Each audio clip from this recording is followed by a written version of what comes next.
CSLDallas, a spiritual community deep in the heart of Texas, connecting with kindred spirits around the world. You're invited to explore or dive right into our powerful teachings, practices, mystical experiences, and heart-opening connections.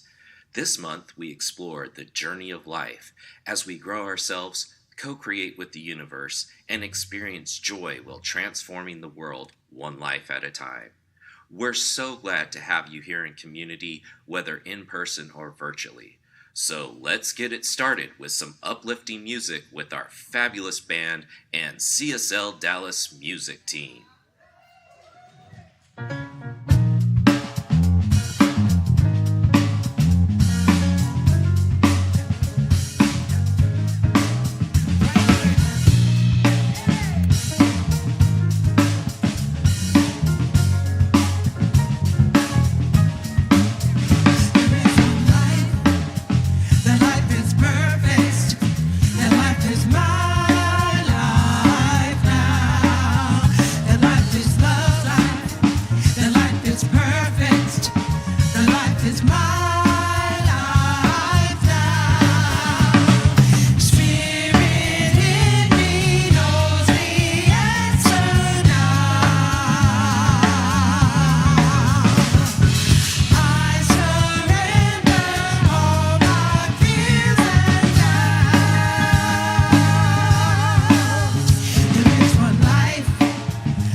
Good morning, CSL Dallas.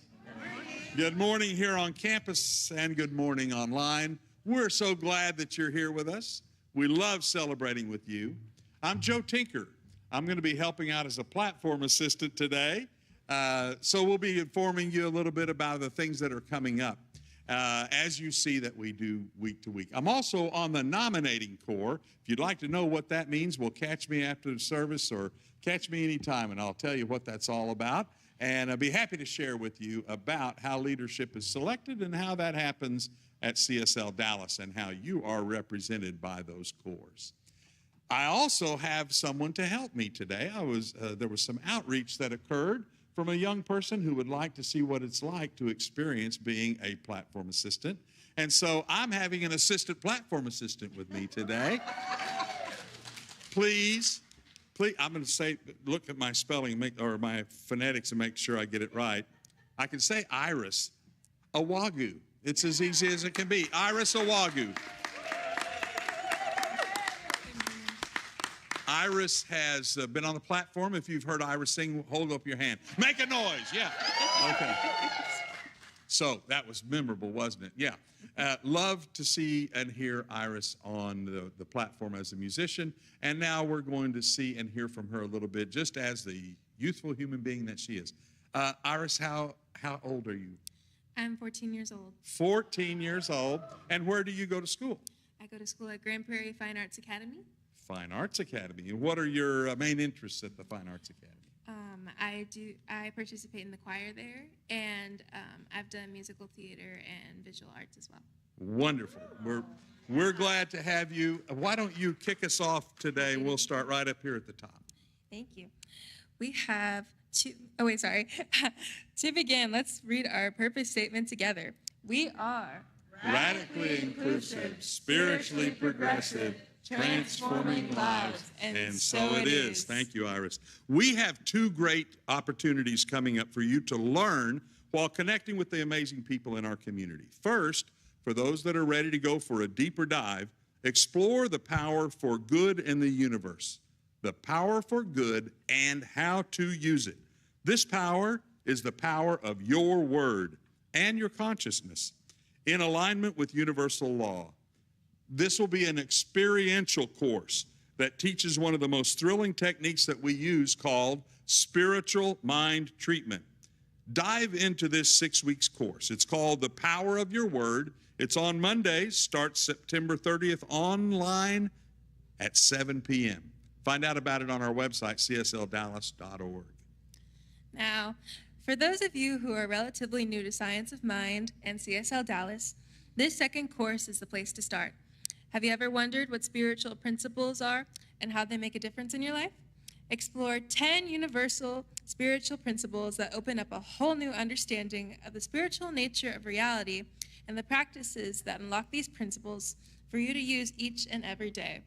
Release old ideas of a God out there and discover the indwelling presence, the nature of reality, and a systematic structure that makes sense and provides an uplifting understanding of how life really works. Universal Spiritual Principles and Practices, that's a mouthful, begins Thursday, October 3rd at 7 p.m. for 5 weeks online. Now, are you ready once and for all to unleash abundance? Say yes, everybody. Yes. Great. Then it's time to invest in a 2-week intensive workshop facilitated by Reverend Karen Fry, renowned for her prosperity consciousness. Her real-life stories and proven strategies will empower you to achieve financial stability, security, and abundance. So secure your spot now to leap into prosperity, financial empowerment, and abundance. Don't miss this chance to unlock your prosperity and start living the abundant life you richly deserve. Unleash possibility and leap into prosperity. It's going to be Tuesdays, October 8th and 15th, and it's online only, 7 to 8:30 p.m. Now, let's settle into this morning with our amazing music team, Candy, Cleo, Shar, and Josie, our band, Brad, Jonathan, and Matt, and go within and center yourself with spiritual coach Anita Pickenpaw. Thanks, everybody.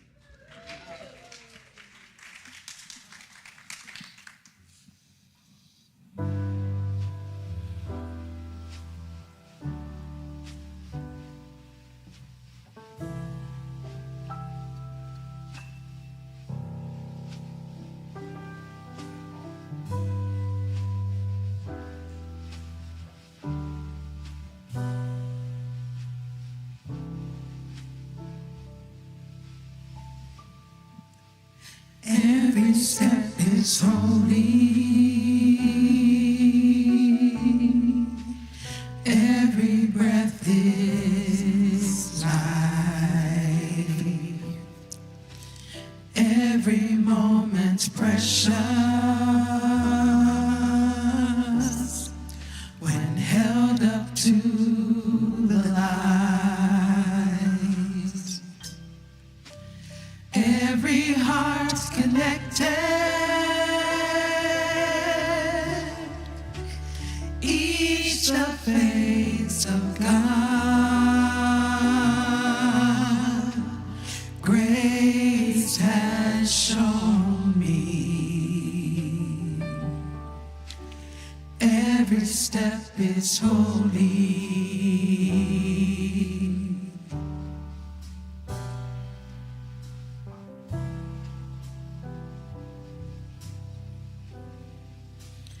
Every step is holy. Every breath is life. Every moment's precious when held up to the light. Every heart connected, each the face grace of God, grace has shown me every step is holy.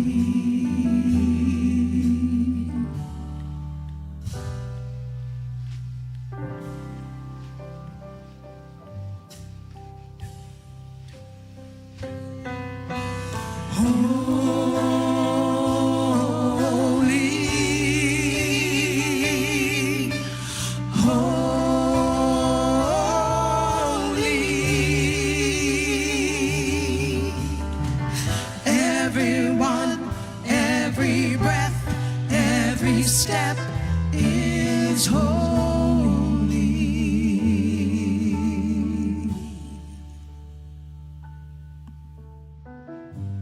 I invite you to take a breath, sinking into that very core of your being, that place where you commune with the infinite that you are.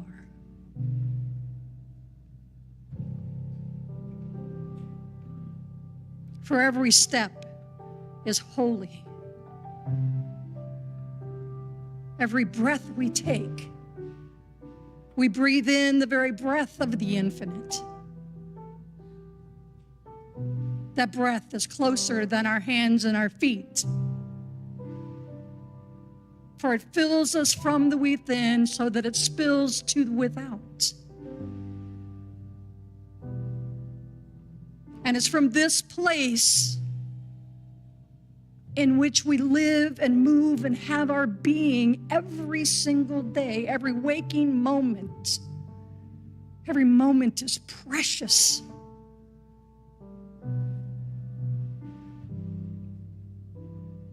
Every moment precious because each and every one of us matters in this space-time continuum because we are the infinite showing up in form.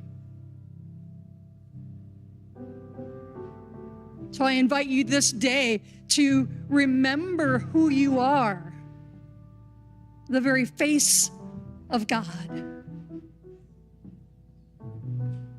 That every person that you see, every person that you greet, you're seeing God reflecting back at you. It is love in action.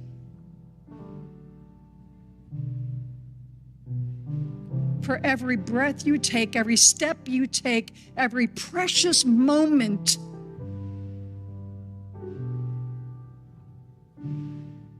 you are love expressing as the infinite source of all.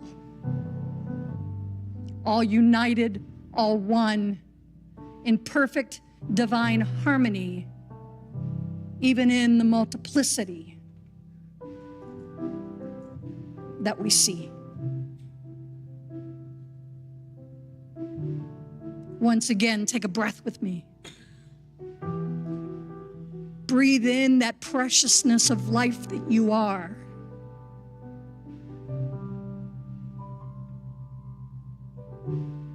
In the recognition of the I am that you are. And this day, start with the idea that every precious moment is holy.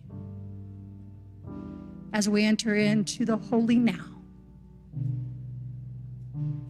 I affirm this by saying, Ashe, Aho, Amin, Amen, and so it is. Holy,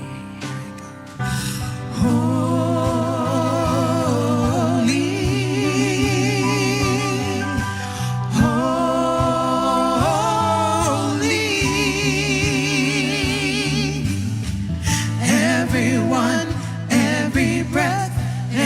step is holy. Every step is holy.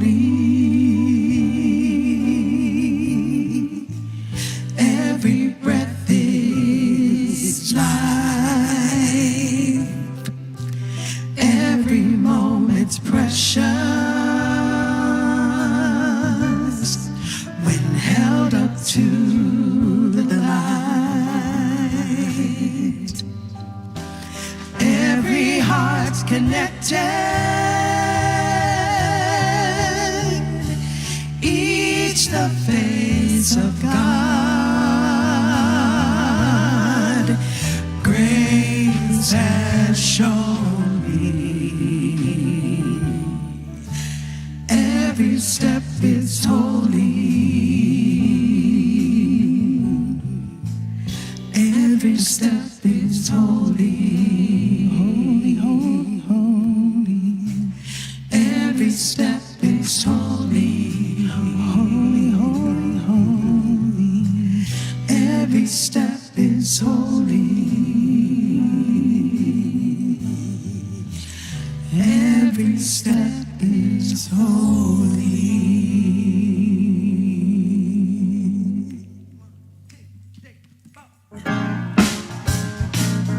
Right now. Right here, let's go. This light of mine, I'm gonna let it shine. This light of mine, I'm gonna let it shine.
There's Cleo.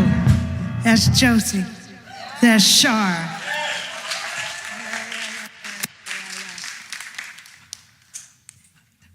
We gonna pick it up just a little bit. Yes, sir. All right. Just a moment. Yep. No.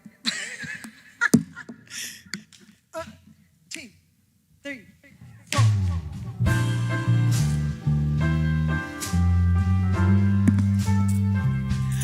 Fairy tales can come true. They can happen to you when you're young at heart. For it's hard, you will find, to be narrow of mind when you're young at heart. You can go to extremes with impossible dreams. You can laugh when your dreams fall apart at the seams. And life gets more exciting with each passing day. And love is either in your heart or on its way. Don't you know that it's worth every treasure on earth to be young at heart? For as rich as you are, it's much better by far to be young at heart. And if you should survive to 105, look at all you'll derive just from being alive. And here is the best part. You have a head start when you are among the very young at heart.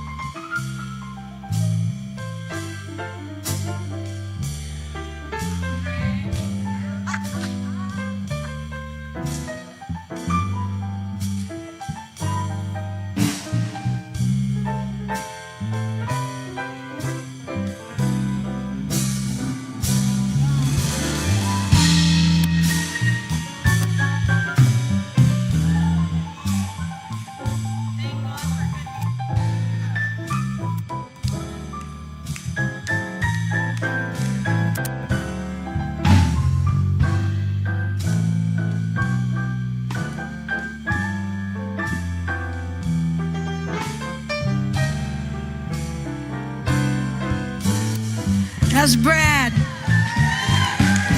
Don't you know that it's worth every treasure on earth to be young at heart?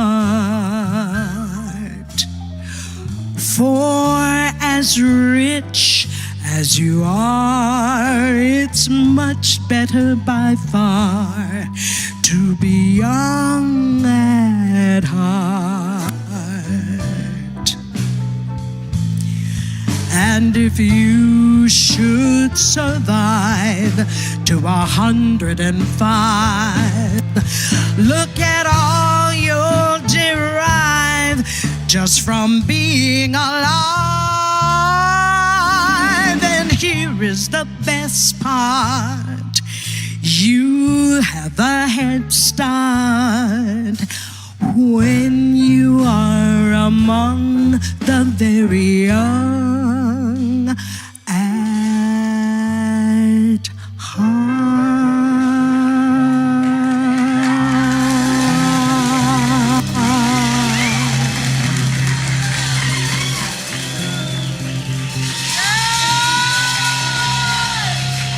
Thank you very much.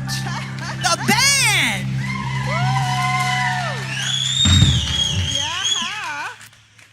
you, Candy, Brad, Jonathan, and Matt, as only this fabulous quartet can bring us a standard like that. Thank you so much, Candy Williams. We have so much fun picking out all the genres, and from the oldie and but goodies all the way to the new. And whew, don't you feel like we should just be in the Smoky Bar?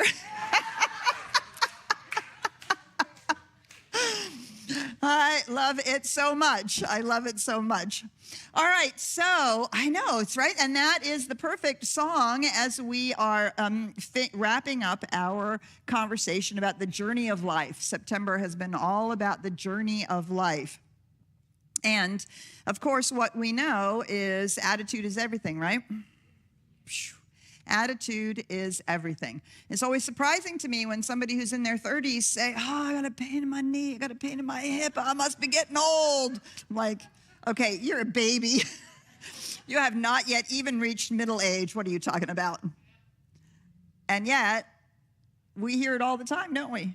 Especially as people are aging. And there is this expectation.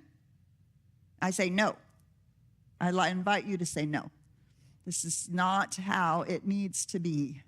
So we're going to talk a little bit about that because we are on a journey. And I hate to break it to you, but none of us are getting out of this alive, right? The physical body is terminal. We are going to talk about, so today is one of those sort of essay days. I don't have 3 points and a thing you should take as an action step in your life. It's more of an essay on aging and death. And usually when you hear this topic, it's death and dying. But for me, it's about aging and when our bodies come to a close and it's time to lay them down. What do we believe is happening at that point? So we're going to talk a little bit about that. I want to stop and I want to seriously invite you to make sure that you're with us next week. Next week, Joe Tinker and I and Jessica Hickman and the beautiful music team, we're going to be doing a scripted reading of The Voice Celestial. And it's an excerpt of this giant piece of work that Ernest Holmes did with his brother at the end of his life. And it is the single place in all of the writing of the science of mind where he explores the journey of spiritual awakening. It is a brilliant work. Yeah, poetry is, it's not Shakespeare, clearly, right? But it's an amazing piece of work to explore the journey in consciousness. And of course, our lives are a part of that journey. The journey in consciousness as we grow and as we mature both physically, hopefully we also mature emotionally, and how important it is to mature spiritually. And as we move through this journey, as we've been talking about it, we've been using the Hindu idea of there's the student, the householder, then there's the retreatant, and the sage. And of course, as we talk about aging, we're in that part of life that is, maybe it's the release of all of the activities that have consumed us.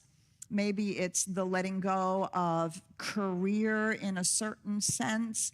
Doesn't mean you go home and sit in the chair, although you might do that, right? We're not talking about retirement. You can retire and not be at the stage of aging in the same way, right? But there is some sense that there is a shift, and the shift in many ways is, of course, in our bodies. But it's also in our consciousness. It's also in the accumulation of a powerful life experience. And there's so many traditions, the indigenous traditions, there are so many traditions where ancestors are valued. And I know when we sometimes have an African-American speaker, they will speak to who's the eldest in the room. Do I have your permission to speak? We're going to be doing a beautiful Day of the Dead ceremony here, ritual in November, November 2nd.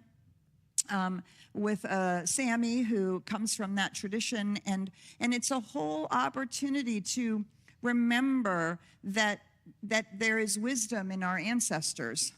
But it's also to remember that there is wisdom as we ourselves grow. There's the wisdom of youth. There's the wisdom of coming into ourselves. There's the wisdom that comes as we explore who we came here to be, all the gifts that we have to give. But it seems sometimes that at one point it drops off, certainly in our culture, right? We worship youth in our culture. And, you know, seems always a little interesting that men, as they age, are, you know, distinguished and they become, you know, more powerful, and women, we become crones, right? And sort of like that's maybe doesn't have quite the same connotation, right? So I'm voting for all of us to become queens. I think that is much more appropriate, right? Right? And it's interesting, when we played endless games of pretend with my granddaughter, and she doesn't want to be the queen. She's clear she's the princess, and she's clear that I'm the queen. Well, of course I'm the queen. But there's something it's really sweet. She's clear that I'm that, right? And she's not yet that. And she doesn't actually want to be that. She is perfectly happy to be the princess. And I keep saying, well, we could both be queens. Oh, no, I'm the princess. I love it. So, yes, so we're going to talk about aging and we're going to talk about death. These are the two topics that, of course, happen at the end of life as we have traveled this journey. So I love this beautiful song, which goes right in alignment with the science of mind. Our founder, Dr. Ernest Holmes, over and over and over again says aging is a state of mind. Doesn't mean your body isn't aging. Of course, our bodies are aging, but it's how we take it up, right? Attitude is, in fact, everything. So is belief. Do we believe that it is inevitable, that something's going to hurt, something's going to be challenging, something is not going to work anymore? Do we believe that? Do we buy into what we call race consciousness, the collective unconscious, that you reach a certain age and you start falling apart? Or are we willing to say, no, that's not my spiritual truth, and do what we can to continue to feel not only young at heart, but well-being in our bodies? I remember my mother starting about the time she hit 50. I remember my mother going, Petra, don't worry. Every year it gets better.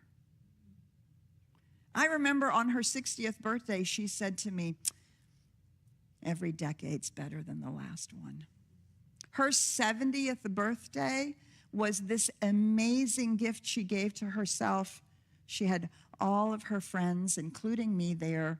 Her husband stayed in the kitchen, made us fresh live Maine lobster, served it to us, and she was at the peak of her experience of life.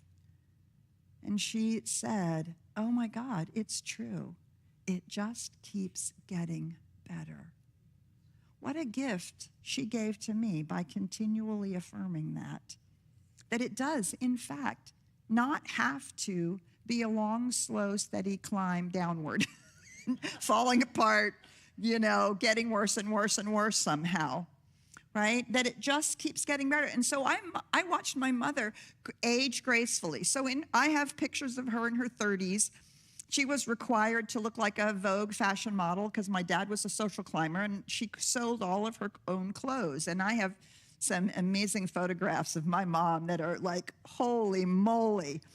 And beautiful clothes that she had sewn. And, as she aged, she got a little shorter, she got a little rounder. And my friends would see her and go, oh my God, she is cute as a button.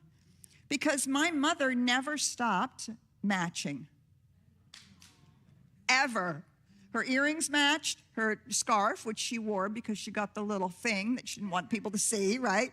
And the little outfit and the shoes and everything matched, right? No matter where she was going, she always had makeup on. Not like a lot of makeup, not like she was trying to be 20, right? Not that, but because she was put together. She was put together as a 70-year-old. She was put together as a 75-year-old. Unfortunately, my mother did pass away when she was 76. And it was just really extraordinary to watch her embrace the changes and still be herself, right? A way of aging that is so powerful. It's interesting that, we all have these much longer lives. We can expect to live much longer if we don't have, some of the major diseases. We can expect to live much longer than previous generations. And the studies show that we have added that time not to the end, thank God.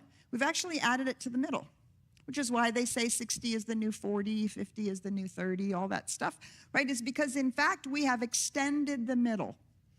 And so there's other studies that have said that baby boomers have forgotten that they will, in fact, age. Because we've experienced this long middle section. So we have a culture that makes youth the sort of standard. Then we have this long middle section, and then we're stunned when, in fact, aging starts to happen. And if we go into resistance, we are bound to make it worse, right? So part of this is attitude is everything, how we think about it. Is there a way to embrace it that allows us to still bring our best self forward? So those of you who are not in this situation yet, do remember that everything that you do now matters when you're in aging, right? So the more you take care of yourself along the way, the easier the aging process becomes. It's not a guarantee. Of course, stuff happens, but it does make a difference. And so much of what we go to the doctor for is 100% lifestyle or stress. Lifestyle, well, that's true. That's lifestyle too, but lifestyle, thinking about what you eat, how you walk, whether or not you're, sitting is the new smoking, right? People are dying of sitting. Seriously, it's completely true, because their body's not moving. It's not keeping the systems going. So all of these things become important. And if we expect ourselves to be able to do things, and we expect ourselves to be able to move forward, then we can also expect to age gracefully and not to feel resistant. Although that also doesn't mean we have to buy into anything. I think I probably told some of you of this. I can't remember whether I talked about it from the platform. I broke my collarbone in February. Big, giant break. The bones were sticking in opposite directions. And at the emergency room, they said, oh, no, here's a sling. We don't do anything for broken collarbones. I was like, what? Because I had seen the x-ray. My bones were never going to find each other again, ever. Besides, one of them was a little shorter. Oh, well, if you must, you can go to an orthopedic surgeon. So I went to the orthopedic surgeon, and he said, well, we don't really do anything for broken collarbones. I said, have you seen my x-rays? He said, well, really? At your age? How active are you? I was nice. I did not slap him. How dare you swear at me? Say profundity. So profanities in my, no. But and I said, well, I paraglide in the Swiss Alps. How active do you think I am? He said, well, I said, no. I have to carry my 50-pound suitcase around Europe. I have to be able to wear my backpack. I have a life to live. What, are you kidding me? He said, oh, well, maybe you're a candidate for this surgery. Of course, then I went, I went on an Amazon cruise and with my sling, and but it was like every person that I met said, well, at your age. Well, you can imagine. Then he said, how much mobility would you like to have in your shoulder when you're done? What kind of a question is that? I looked at him and I said, well, 100%. Happy to report that I do have 100% mobility. Yes, complete strength back. But it was astonishing to me that these questions that he thought nothing of saying these things. Nothing. So it's our, right? This is part of our stand to say, no, that's not the spiritual truth of me. No, I don't accept that. No, I'm willing to do what it takes, right? I did do all my physical therapy. I did do all of that stuff, and I hurt like hell, and I did it anyway. Because by God, I'm not going to just accept that I have to accept less strength and less mobility. Do you see? And we're constantly being given these choices along the way. Now, again, not resistance to the, wait a minute, these are all old slides, which we're going by because they didn't get taken out of the, sorry, that was weird. Let me just put that down. So caring for ourselves is really important. And the other side of that coin is aging happens. I don't know how many of you are a big Bonnie Raitt fan like me, but 15 years ago, she came out with that beautiful song, Nick of Time, right? And she talks about watching her parents age and seeing aging in her own mirror, and that it's in the nick of time that we begin to recognize that this is happening. And there's an embracing, which is not a resignation. Does that make sense? Is that a good way to say that? Right? To recognize the reality of it without resigning ourselves to the consciousness of the milieu that it's going to be problematic. And of course, we have lots and lots and lots and lots of people who are retiring. They're retiring late, and they're going on to have amazing experiences after that. Let's use that all as inspiration. The gift of aging is slowing down. That is the gift, right? Remember last week we talked about the householder phase. Go, go, go, do, make, create, have, all the, right? And there's a value in that. There's a reason for all of that. We have children, we have families, we have careers, we have our gift to contribute. We have things we want to do in the world. There's a reason why we're here. Spirit is expressing as us, and we're going for it. And we might go for it for 50 years or 60 years, however long we go for it. And then at one point, it's like, okay, okay. Maybe there's another way to take this up, right? Spiritual wisdom, emotional wisdom, body wisdom. Doesn't mean we stop creating, doesn't mean we stop. So many people, we have stories of so many people who wrote their book, painted their painting, gave their gift in their 70s, 80s, and 90s. So it doesn't mean we're not active. It means that maybe there is something to this slowing down. And as I watched my mother, and as I have watched others and experienced this, it's an opportunity, I think, to slow down enough to reflect. And then to give the gift of wisdom, of presence, and ultimately of savoring. I think the gift of slowing down is a whole nother way of getting into the practice of the presence.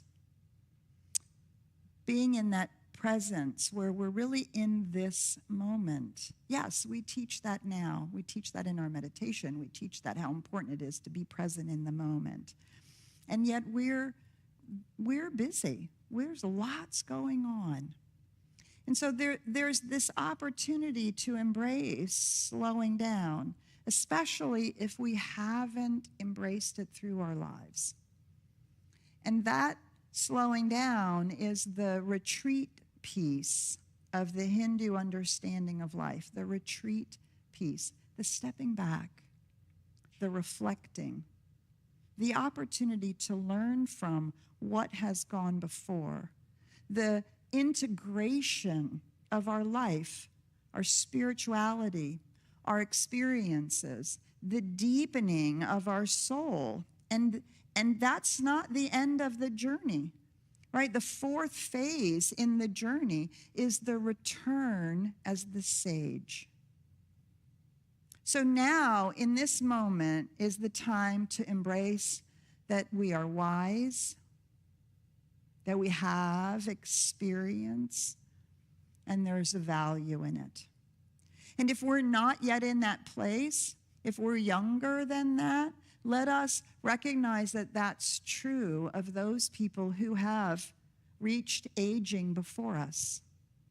there is wisdom there, deep experience. It's worth cultivating. It's worth inviting into our lives. It's worth the value of a lifetime of experience. So all of that is a powerful opportunity for us to embrace life a little differently than we've been embracing it before. Because, of course, as we reach aging, we are, in fact, what shall we say, confronted with our mortality, with our physical mortality. The classic opportunity is the midlife crisis, right? Some of us have our midlife crisis in our 30s, 50s, 60s, 70s, whenever it is, we have our midlife crisis, which is the moment that we have the existential reality that this experience will end, right? And it's critical that we begin to make friends with that, to recognize that this is a non-negotiable truth, that the physical body is, in fact, designed to age, and that this experience of life will at some point end. When we are afraid of that, or we avoid that, or we don't want to talk about it, or we don't want to deal with it, what happens is it keeps us in the frantic householder stage. It keeps us running, avoiding, as opposed to allowing us into the aging process, into the grace of becoming our fullest, deepest, richest, most profound self. But to do that, we have to look death in the face. And there's so much wisdom. Ernest Holmes talks about it. Plato talks about it. Other people talk about it. Is the way that you approach the idea of death is the way you are living life. It really, I remember the first time I heard that and I was like, what? But if we're always afraid, pushing it away, not looking at it, not wanting to do anything, not wanting to deal with it, right? That's how we're living life. Pushing it away, not wanting to deal with it, not wanting to go there. And we are stopping ourselves from the deepest experience that we can have. So we have to look death in the face and recognize it. In our culture today, we've made death a medical event, and it's a fight. Right? We're going to keep your body alive as long as possible. God forbid. Jason already, my son has no, we're not doing that. We're not doing that for me. But it's become a fight. And then somehow we've lost if the person then goes ahead and dies. And yet it's the natural part of life. I have a dear friend who was a monk at the Paramahansa Yogananda Self-Realization Ashram in California. And when Paramahansa Yogananda in the late 60s, I think it was, I can't remember now exactly, when he came and he called all of his monks from all the different places to the courtyard of this big, beautiful ashram. And he said, okay, you got to all come. So they came from all over the world, all over the country, came and sat with him. He did 3 days of teaching, a solid teaching. And he said, my body has developed cancer. So what I understand is that that's my time. It's my time to go. We don't have to actually die of anything. We could just lay our bodies down. And so Paramahansa Yogananda said, then it's time for me to do that. And so he gave a big blessing, closed his eyes, and left his body. They laid his body out in state for a number of days. There was a beautiful perfume that was emanated from his body, and then he was buried in a place of secret so that he wouldn't become a shrine or a guru or any of those kinds of things, right? But what an extraordinary opportunity to recognize that the laying down of the body, and of course what we are afraid of is the unknown. What's going to happen next? Right? How do we know? Nobody's, there's no pictures on Instagram. Nobody's done a little TikTok thing from the other side. Hey, it's really cool over here. Come dance with me on the clouds. No.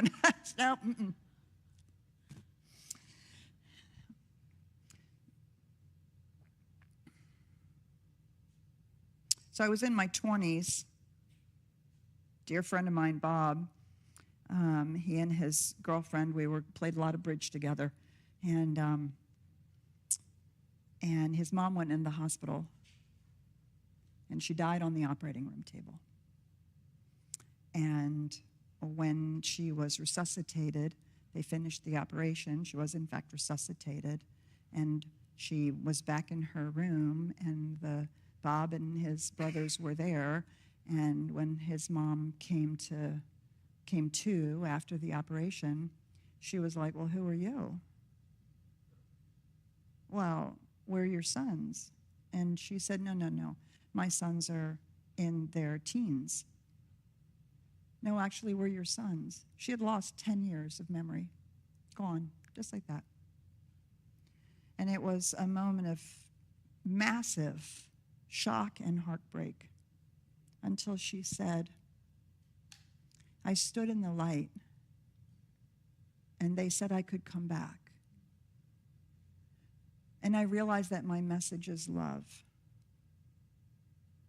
So I'm here to teach everybody love. And she did that for as long as I was in Seattle, as long as anybody was ever in her presence. She was love. Just walking around in the world, saying, I know you. I know who you are. I see you. It was extraordinary to be in her presence. And she had stood at the veil, and she'd been given the choice. And she chose to come back to help us see what's really true. Right? There's so many stories. And if you are fortunate enough to actually know someone and not just have read the stories, it's really something.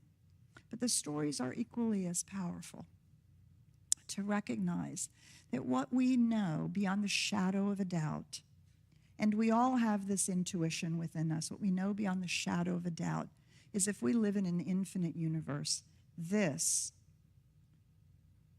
10, 20, 60, 100 years can't be all there is. We live in an infinite universe.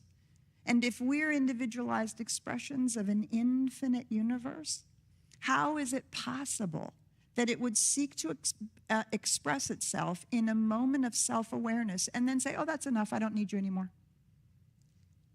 I see what it looks like from your life. No, No, we understand that the moment self-awareness becomes self-aware, we're now adding to the infinite. Because we now also have an infinite opportunity for expression. The understanding from these near-death experiences and from our own intuition and our deepest mystical experiences is that there is so much more going on. We understand that we don't earn immortality. We already are. The individualized being that you are, the you that you are, not the form, male or female, black or white, old or young, not the form, but the you that you are. That is already birthless, deathless, and changeless. This is the cloak we wear to maneuver here so that we may express and experience and grow and create and be more of life. Every single one adding something to the moreness of life. One of the most beautiful experiences I had was when my mother passed away. She'd been in the ICU for 2 months. She'd had a stroke. She didn't recover. And she went to a nursing home. She was there maybe a week, and she passed on. It was a beautiful fall morning, blue sky, yellow leaves. I can see them still flowing across the road as we were driving to the nursing home. And I felt my mother melt into the oneness. After a 20, 30-year deep commitment to her Christian faith, deep study, deep deep reality of her experience of the divine, she melted into the oneness. And I was sad, but there was so much joy that she was freed from this life experience. Some of it was very challenging, and moving on to the next. My dad had already passed away. My dad passed away in 1999, and he died an angry, bitter old man. He died a practicing alcoholic. He died afraid that the cancer had come back, which of course it had. And after my dad passed away, we sat with him for 6 days waiting for his body to be released. After my dad passed away, I noticed that he lived right here in my consciousness, right here. For 2.5 years, he lived here. And it was the weirdest thing because we weren't particularly close. Actually, we'd been estranged for quite a while, but somehow he lived right here. And I had the experience of him, I guess for lack of a better word, reflecting on his life. Because the truth is, he had never done that. In this beautiful aging process that we have, to reflect, to learn, to integrate, my father had never done that. He just barreled right on through and avoided everything through his drinking. And so I could feel him here, and I could feel him assessing or looking at areas of his life and going, oh.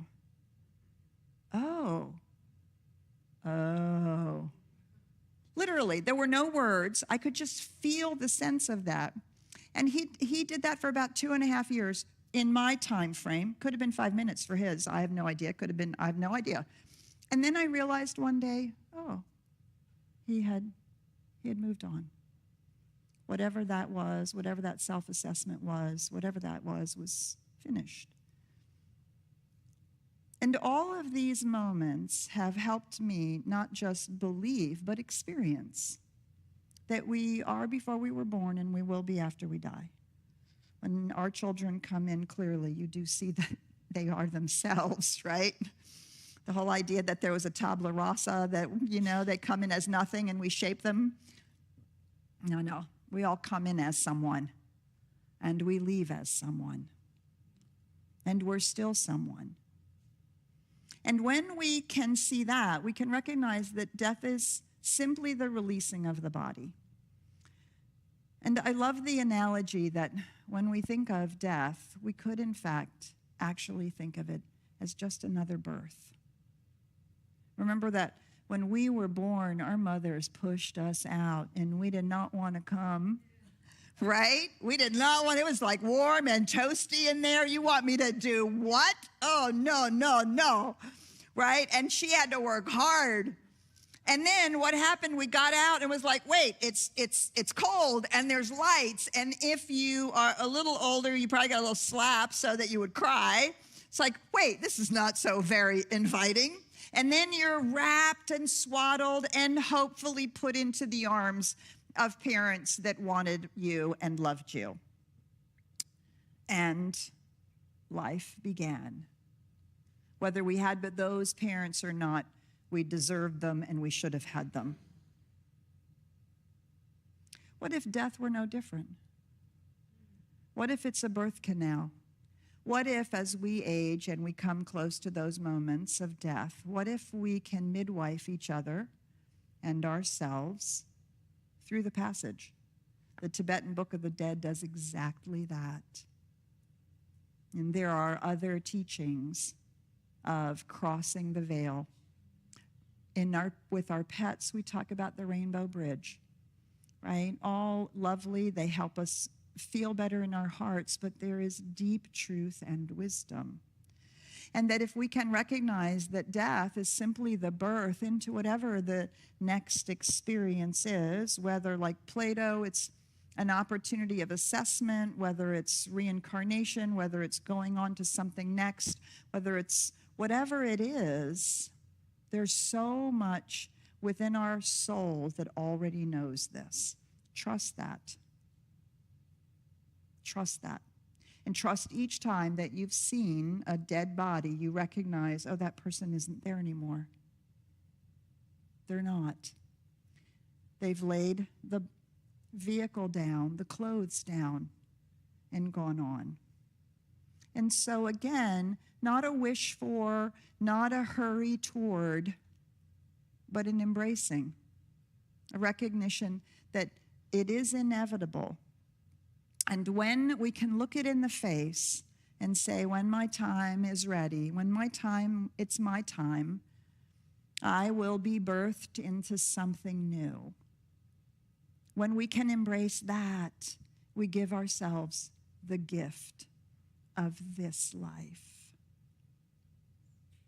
Do not be afraid. So it is.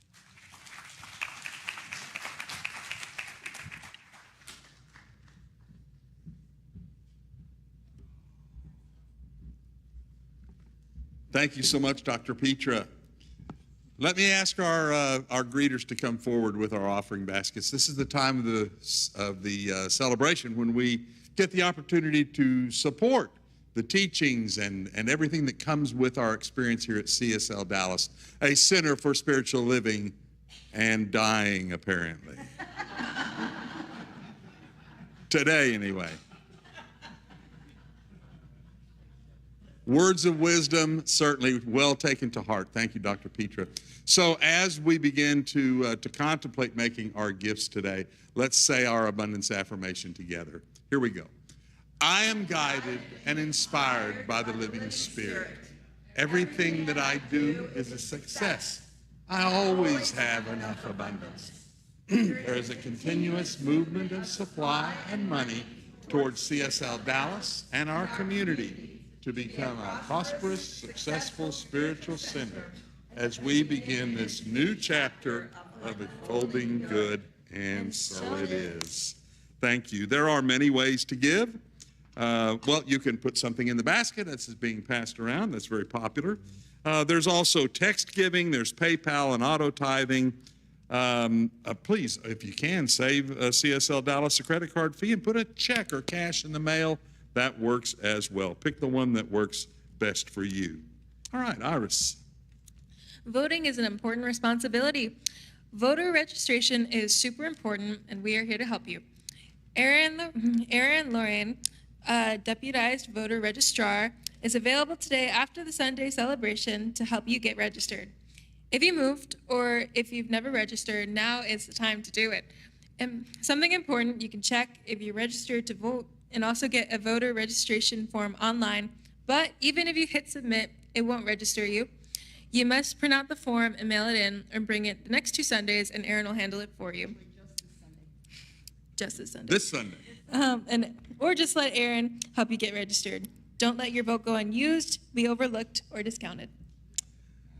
Now Dr. Petra is ready to help you slow down and get quiet. Join her to recharge, relax, and go deeper as you find your inner oasis through meditation, contemplation, silence, and gentle activities to restore you to yourself. Enjoy a break from the daily noise and rest in inner peace during this lovely journey of mindfulness, meditation, and introspection. Find your inner oasis. It's with Dr. Petra here at CSL Dallas on Saturday, October 12th, in person only. It's 10 a.m. to 4 p.m., and a light lunch will be provided. And if you'd like to help or get in for free, talk to Carmen. She can help you. The Sustainability Circle is hosting the next information session aimed at helping us learn how to live a more sustainable life aligned with our environment. This hybrid experience will focus on learning about sustainable transportation. The Sustainability Info Session number 3. Here's how. It'll be Sunday, October 13th, in person and online, from 11:45 to 12:15 p.m. And also, there's no work party today, as we've all been so busy getting things converted here at CSL Dallas. But we do want you to take advantage of this amazing workshop. It's today. It's at 1 p.m. with Carol Merlot.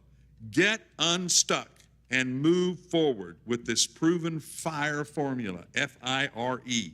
This workshop focuses on empowering positive thoughts, igniting your passion, and creating habits that bring results. This is online today from 1 to 3:30 p.m., and there is still time to register, so get online and go for it. Our spiritual coaches are available for your spiritual support after the celebration today, either in person across the breezeway or online via Zoom. Use the link that's being posted in the chat right now. We love being in community with you, so join me in standing as we sing our celebration to a close with our fantastic music team.